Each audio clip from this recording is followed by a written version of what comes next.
Қазақстандық власть сайты Дубайдан жылжымайтын мүлік алған билік өкілдері мен олардың туыстары туралы көлемді зерттеу жариялады.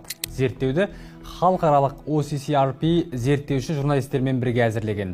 Тізімде экс-президенттің туыстарынан бастап премьер-министр, министр, әкім болғандардың әйел бала-шағалылары бар. Нақты кімдер?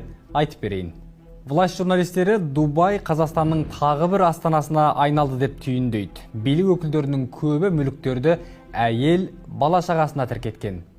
Тізімде Қазақстанның экс-президенті Нұрсұлтан Назарбаевтың тоқалы Әсел Құрманбаева ең бірінші көзге түседі. Құрманбаева Дубайда құны $1 миллион тұратын апартаменттің иесі.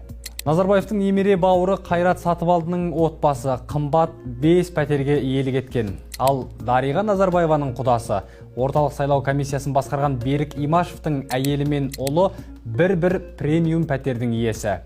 Назарбаеваның қазіргі күйеуі Қайрат Шәріпбаевтың қызы Қорлан Шәріпбаева да $900 мың қымбат тұратын мүлік алып, кейін оның меншік иесі ауысқан. Назарбаевтар мен құда Құлыбаевтар әулетінің $3,5 миллион тұратын 3 пәтері табылған.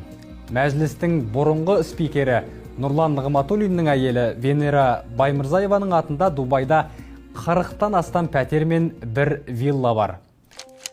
Бұрынғы премьер-министр Серік Ахметовтің ұлы Данияр Ахметов те $500 миллион тұратын апартамент алған. Тағы бір экс-премьер Данияр Ахметовтің ұлы Талғат Ахметовтің әйгілі Палм Джумейра аралында $6 миллион тұратын вилласы бар. Жоғарғы сот төрағасы болған Қайрат Мәмидің ұлы Нидерландтағы елші Асқар Жұмағалиевтің шешесі де Дубайдан үй алған. Үкіметте ұзақ жыл істеген Өмірзақ Шөкеевтің бауыры Серік Естай мен келіні Айжан Асанова жалпы құны $6 миллион асатын 8 пәтердің иесі. Алматының қазіргі әкімі Ерболат Досаев Дубайда 3 бөлмелі пәтердің қожасы. Құны $750 мың асады. Ал Абай облысы әкімінің бірінші орынбасары Шалқар Байбековтің әйелі жалпы құны $1 миллион асатын 2 апартаментке иелік еткен. Пальм аралынан пәтер алғандардың тағы бірі Алматы облысының экс-әкімі Амандық Баталовтың әйелі Бағда Баталова.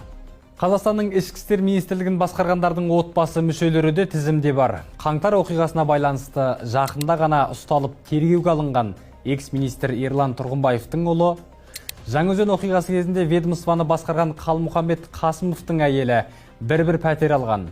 Заманбек Нұрқаділов пен Алтынбек Сәрсенбаев қаза тапқанда ішкі істер министрі болған Бауыржан Мұхамеджановтың әйелі Зареманың атына $6 миллион вилласы тіркелген.